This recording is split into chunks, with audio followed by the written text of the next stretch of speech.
Números 14, do 1 ao 4.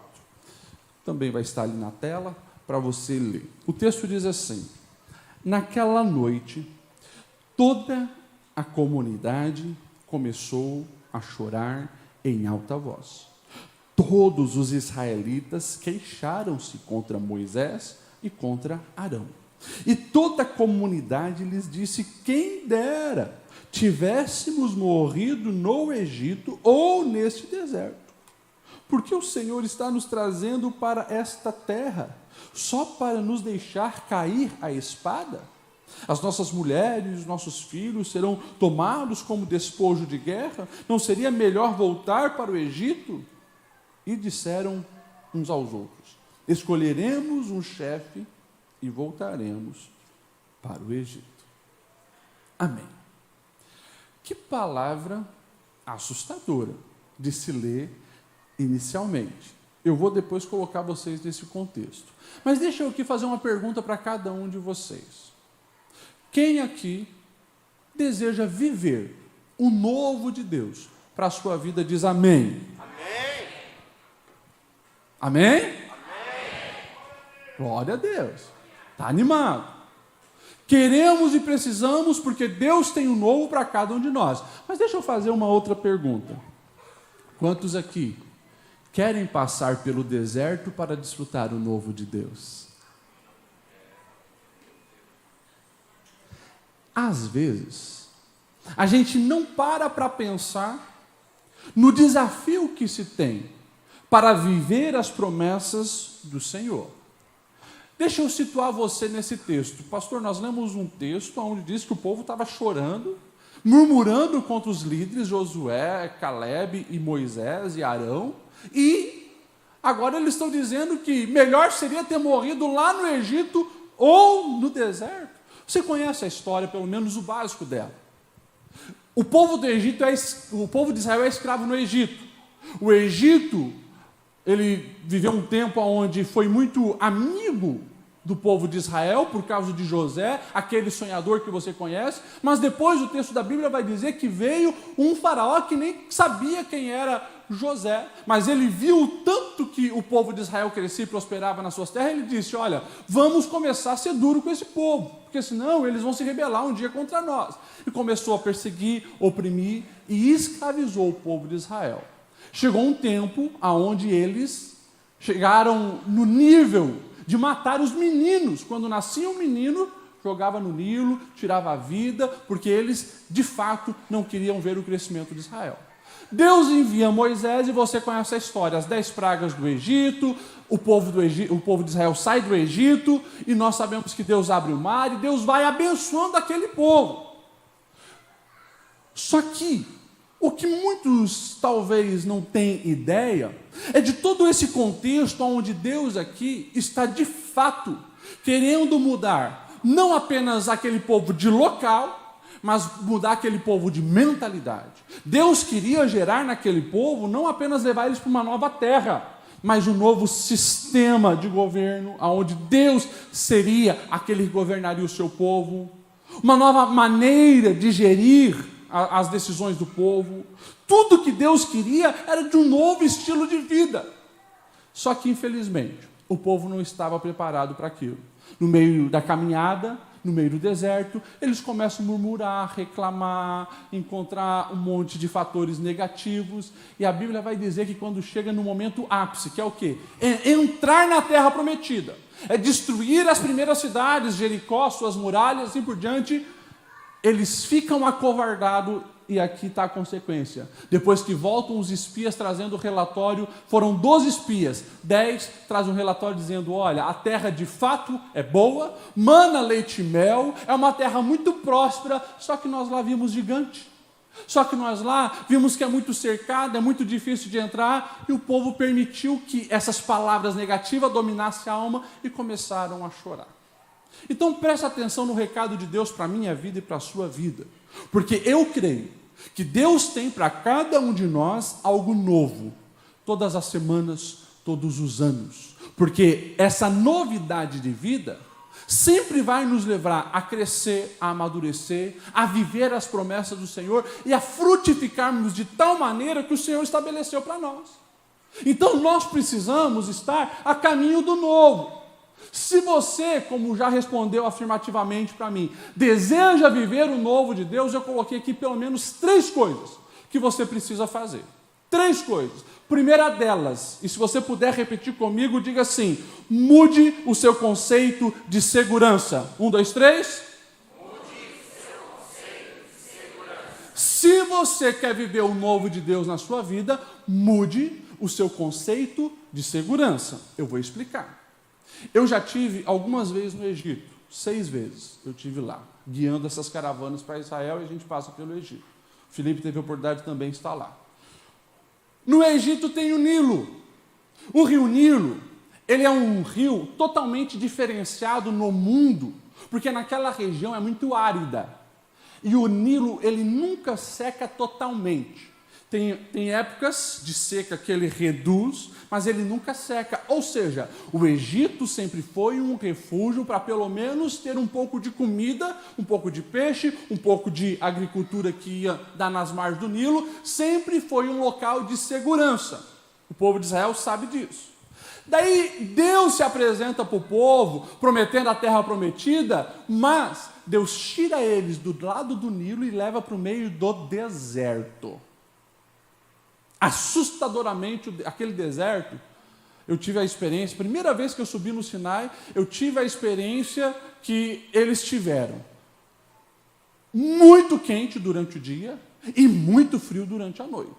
É 40, 42 graus durante o dia e à noite você passa frio. Uma loucura. Deus tira o povo do lado do Nilo e leva para o meio do nada. Algo extremamente desafiador. Mas por que eu estou falando sobre mudar o conceito sobre segurança? Porque por mais que o povo de Israel era escravo, eles tinham uma certa segurança de que pelo menos eles teriam algo para comer, porque estavam eles do lado do Nilo. Mas aqui, a Bíblia está nos dizendo algo que talvez hoje você vê grandes empreendedores falar, os mentores, os coaches da vida, eles falam muito disso, que às vezes nós estamos chamando a nossa escravidão de segurança. E aquilo nos limita, aquilo nos impede a romper, a ir além. Porque aquele povo agora, o povo de Israel, eles viram tanta coisa Deus fazer, mas agora eles chegam num ponto de dizer: ai, que saudade do Egito. No caminho eles estavam dizendo que saudade dos melão do Egito, que saudade. Sabe por quê? Porque eles estavam focados nas adversidades do caminho, nas adversidades do deserto, e começaram a se esquecer da promessa. E anota o que eu vou te dizer: toda vez que você tira os olhos da promessa, mas você coloca os olhos apenas aos sofrimentos da jornada, a tua fé esmorece, você se enfraquece, você perde a conexão com os céus, o desânimo entra, e daí você vai ter que escolher ou entre a derrota ou a derrota, porque eles agora estão dizendo assim: melhor seria ou a gente ter morrido no Egito, melhor seria a gente ter morrido no deserto.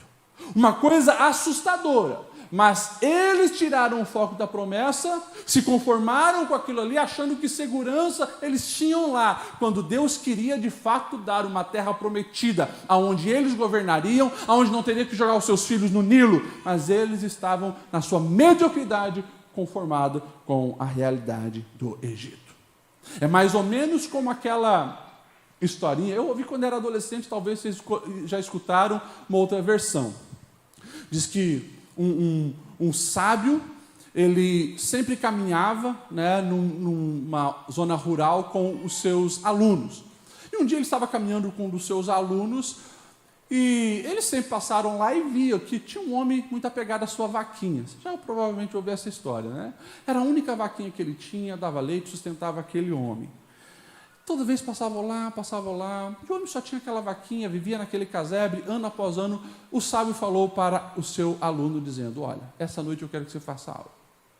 Você vai lá e você pega aquela vaquinha e dá um sumiço nela. Pode jogar lá no precipício essa vaquinha. Ele fica assustado, mas ele queria ser obediente ao seu mentor e ele vai lá e faz. ele joga a vaquinha no precipício.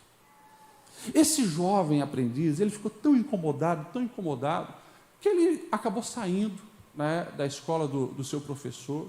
Mas 1 ano depois, ele estava tão amargurado com aquilo que ele vai visitar aquele homem da vaquinha. Só que chegando lá, ele vê uma grande fazenda, grandes lavouras, grandes celeiros, e ele já entendeu. O homem morreu porque não tinha o leite da vaquinha. E agora tem outras pessoas aí. Mas quando ele bate na porta, é o mesmo homem. E ele pergunta, o que aconteceu?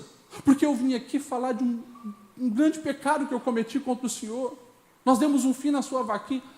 E daí aquele homem disse, olha, quando eu percebi que eu não tinha mais a minha vaquinha que dava o meu leite, eu comecei a plantar. E daí a plantação deu boa.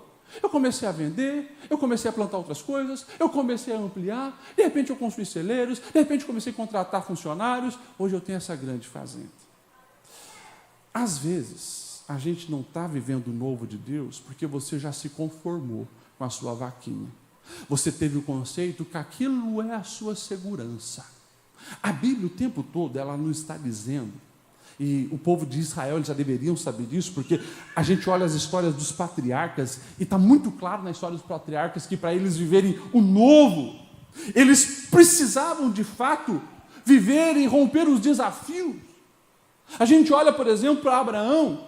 Deus tinha algo tremendo e maravilhoso para Abraão. Imagine, um velho que não tinha filhos, mas tinha o sonho de ter. Deus diz, sai do meio da sua terra e vai para um lugar que eu vou te mostrar. Ele sai, ele enfrenta todo o deserto, mas ele vai no caminho do novo. E ele vive o novo de Deus. O filho dele é a mesma coisa. Está num período de seca, todo mundo está indo para onde? Para o Egito, porque lá vai ter mantimento. Deus se manifesta para Isaac e diz, não, você vai ficar onde eu te disser. E Deus o faz prosperar lá, no meio dos filisteus. A gente olha a história, por exemplo, de Jacó, e Deus diz, saia do lado da sua mamãe, vai lá para a casa de Labão, um tio trapaceiro, mas lá ele vai viver as promessas do Senhor. E tem os seus filhos. A gente vai ver o José, aquele que é traído pelos irmãos e colocado lá no cárcere no Egito depois. Pois é, Deus havia dado sonhos para José, mas como ele escolhe o novo, ele enfrenta todas as adversidades e vê os sonhos se realizar se tornando governador. Mas todos eles entenderam o seguinte, presta atenção nisso. A segurança que nós temos não depende de pessoas, não depende de circunstância. Por isso que eu falei, o nosso conceito de segurança precisa mudar, porque a nossa segurança precisa ser o Senhor.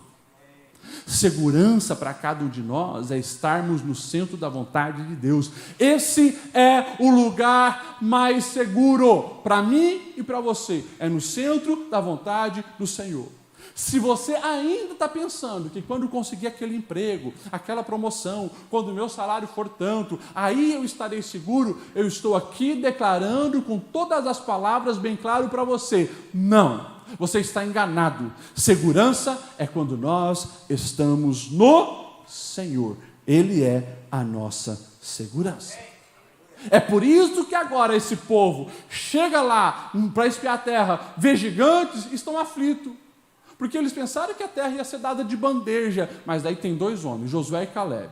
Eles se posicionam no meio do povo e dizem, não, vamos confiar e acreditar, porque Deus está conosco, nós vamos devorar os nossos inimigos. E o povo estava com o coração fechado para o novo, porque para eles, segurança se baseava naquilo que eles viveram lá no Egito.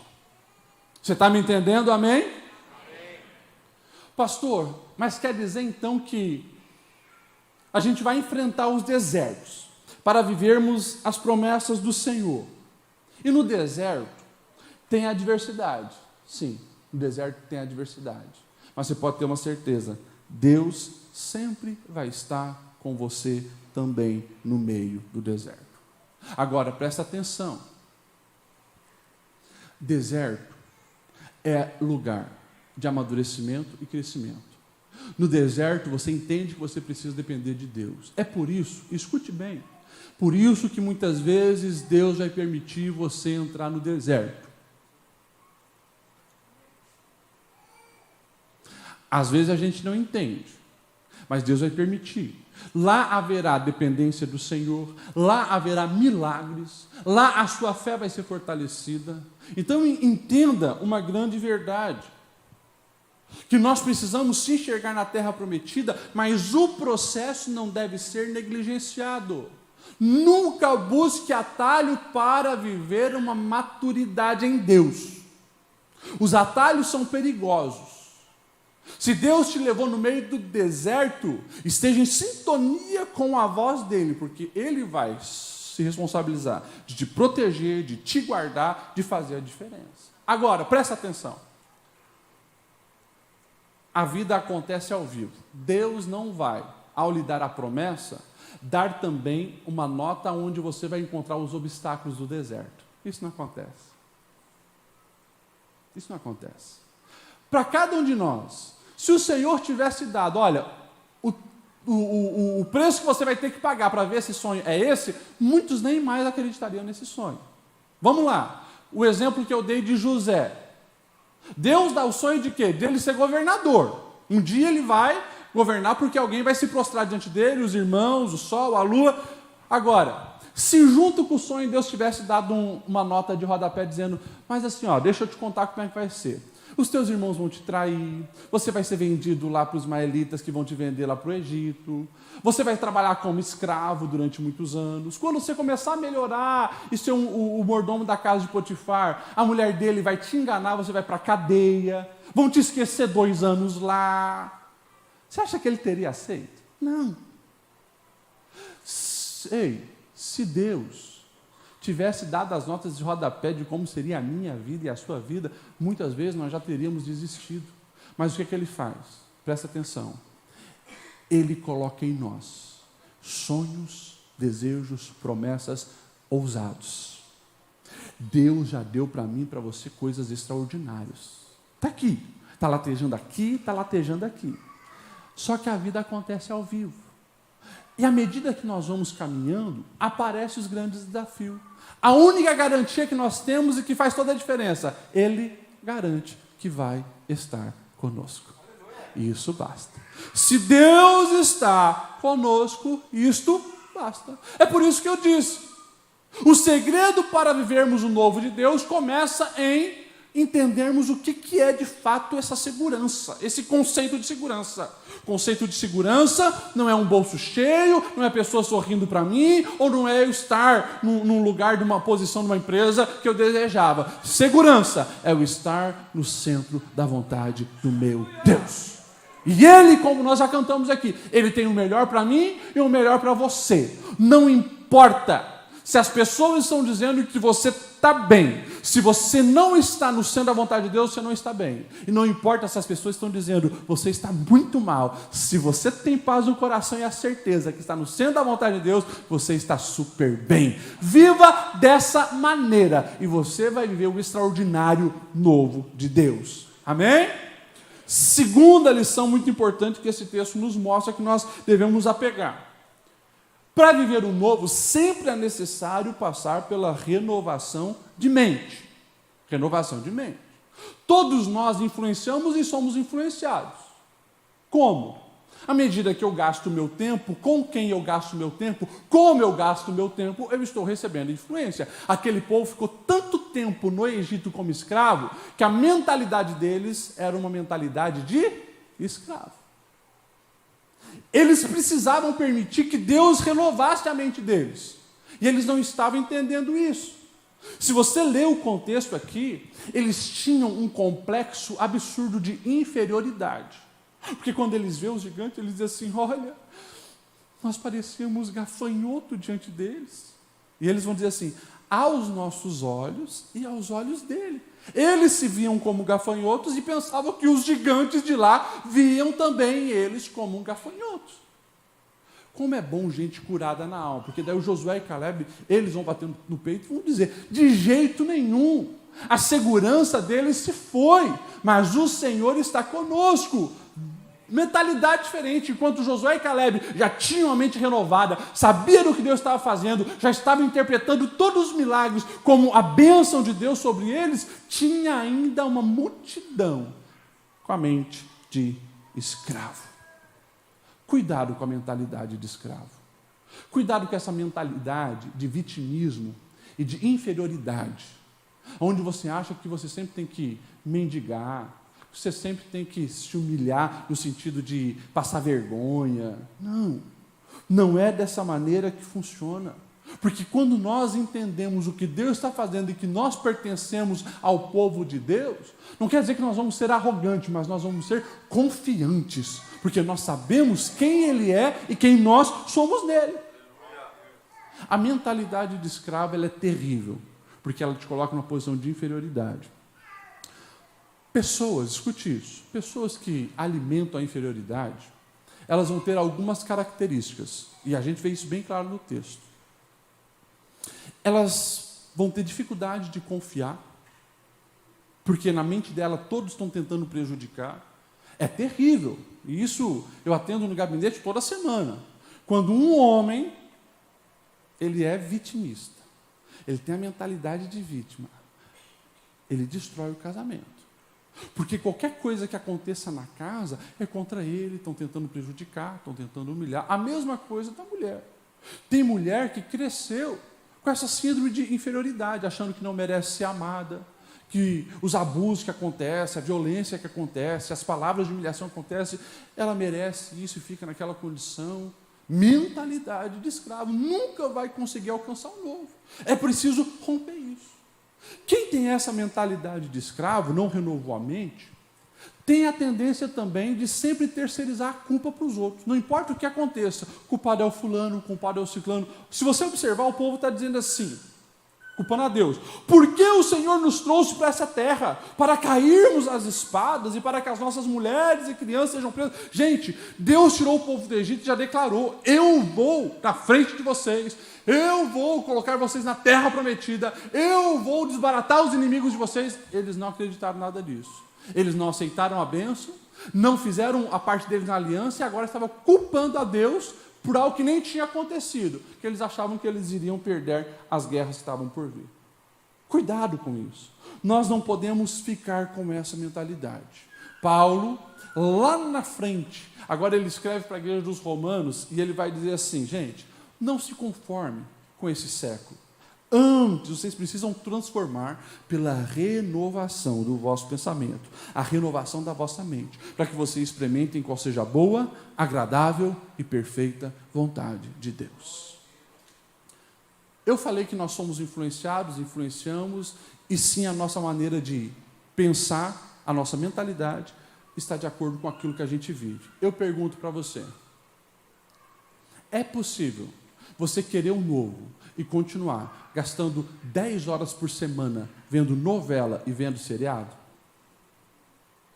Vou começar a apertar.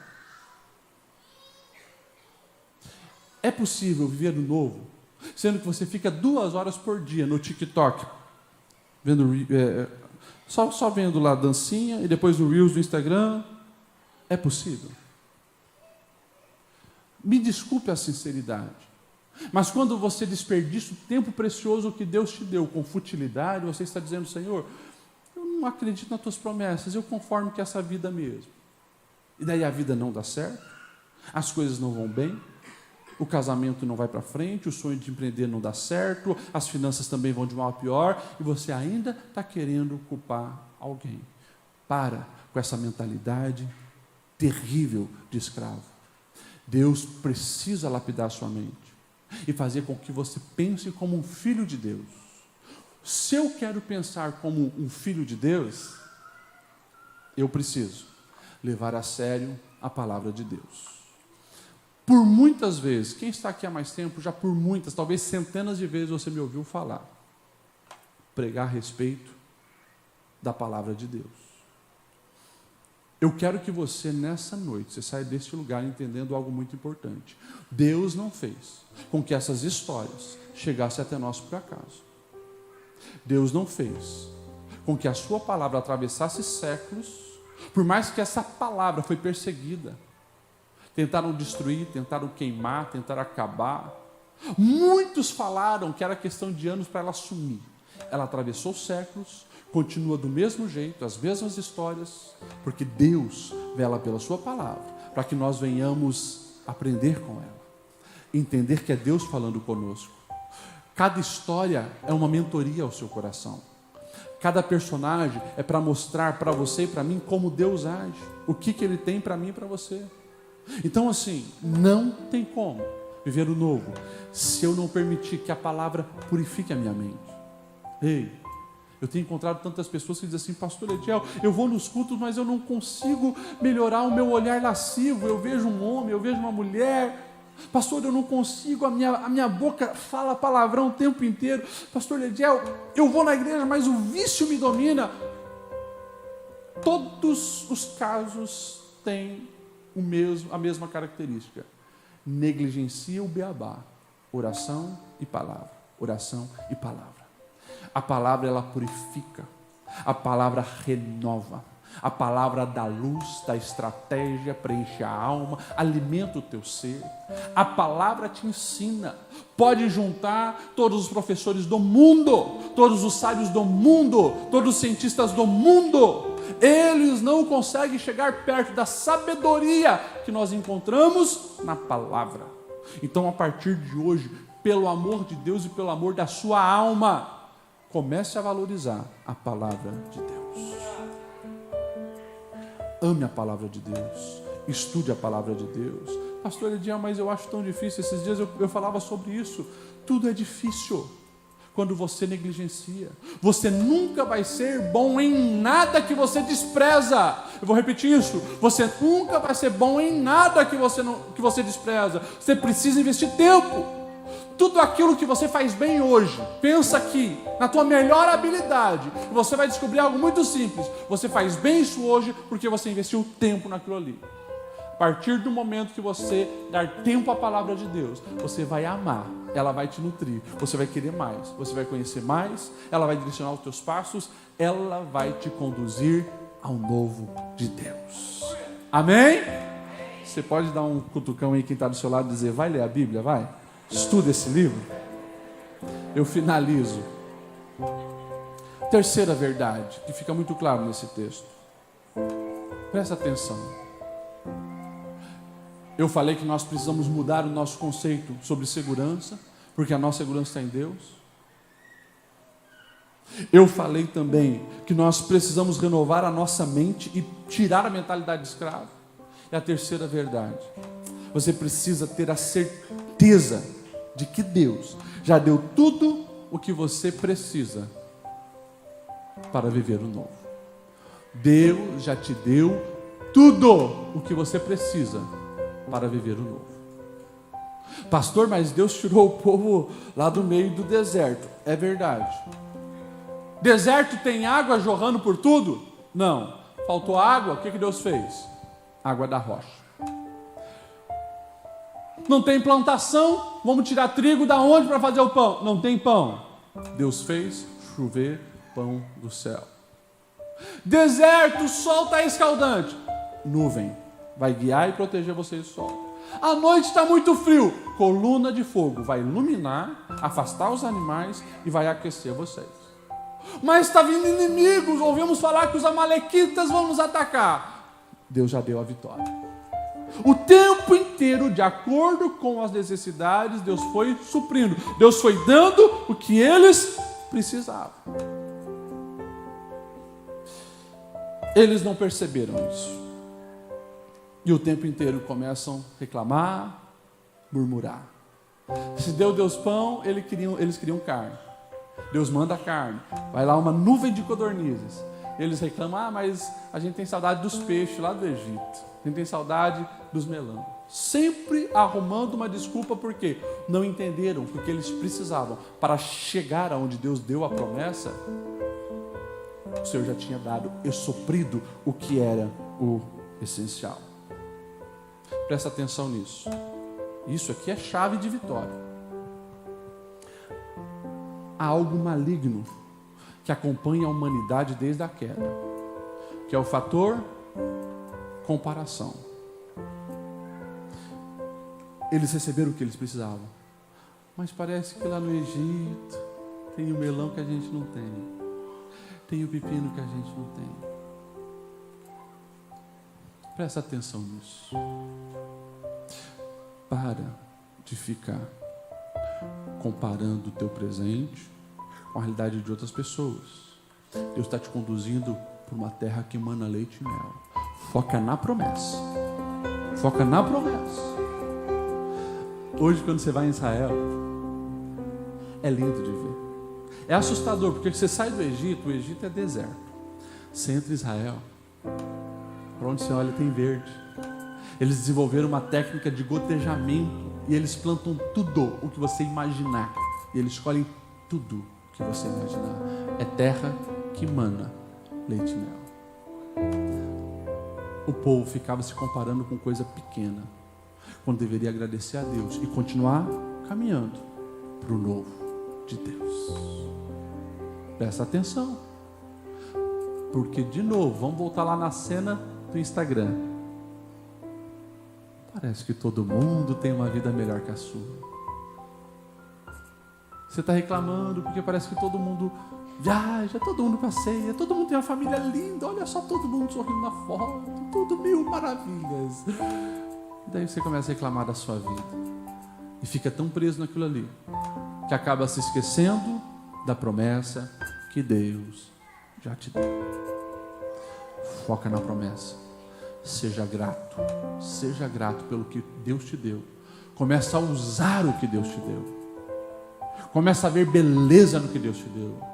Porque é lindo, no meio do deserto, ver uma coluna de fogo protegendo do frio. É lindo, no meio do deserto, começar a ver algo parecido com neve, mas é pão caindo do céu. É lindo. Eles não perceberam a beleza do milagre, porque estavam presos nas comparações. Cuidado, como eu falei, desde quando o pecado entrou no mundo, esse mal tem tirado a beleza da vida de muitas pessoas. Nunca estão contentes e satisfeitas com o que Deus já deu, porque sempre estão olhando para a vida das outras pessoas.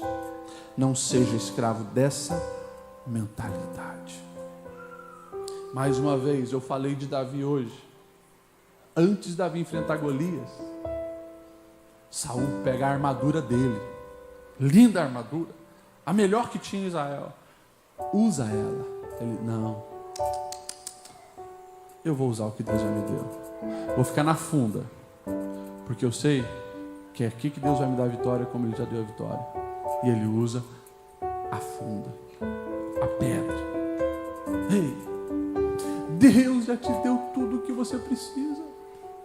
Usa isso, desenvolva isso. Deus colocou em cada um de nós uma fagulha de criatividade. Para quê? Para criar. Você parou para pensar sobre isso? Um dia eu vou vir só pregar sobre isso aqui. Eu pergunto para você, quantos bancos de madeira desse Deus fez na criação? Nenhum. Quantos armários Deus fez na criação? Nenhum. Quantas cadeiras de madeira Deus fez na criação? Nenhuma. Sabe o que Deus fez? Árvores. Mas no homem colocou a essência da criatividade. O homem desenvolveu milhares de coisas a partir de uma árvore. Vocês estão me entendendo? Amém? E daí, Deus te deu um marido, Deus te deu uma esposa, Deus te deu os filhos, Deus te deu um trabalho. Você não imagina o potencial que tem aquilo ali, ou essa pessoa ali. Só que às vezes você está tão focada em outras coisas que esqueceu de desenvolver a criatividade naquilo que Deus já te deu. Começa a usar o que Deus te deu. Você vai viver o novo dele sobre a sua vida. Vamos se colocar em pé? Eu quero orar por você. A vida é feita de escolhas. O que você está escolhendo aí para 2023? Sabe, meus irmãos, presta atenção aqui. Quantos aqui já passaram dos 15 anos de idade? Você tem mais que 15 anos. Não vou perguntar as idades, não. Vocês estão... Né? Por que você está perguntando isso, pastor Ledial? Porque quando a gente nasceu, teve algumas decisões que a gente não pôde tomar. Você não decidiu onde você nasceria, quem seria teu pai, quem seria tua mãe. Você não decidiu quem seriam teus irmãos. Você nem decidiu o seu nome, que te acompanha e vai te acompanhar o resto da vida. Você não decidiu isso. Mas você foi amadurecendo. E você veio descobrindo o poder da decisão. Hoje você é adulto. A vida está diante de você. E você tem o poder de decidir. Decidir o que você faz com uma palavra dessa que você recebe. Decidir se vai levar Deus a sério ou não. Você decide se você quer de fato atravessar o deserto, chegar na terra prometida e viver o novo de Deus. A minha palavra para você final é: não subestime o que Deus já decretou. Não subestime o poder da promessa. Porque é muito maior do que você imagina. O que você precisa fazer? Obedecer. Aguentar o processo. Porque grande vai ser a recompensa.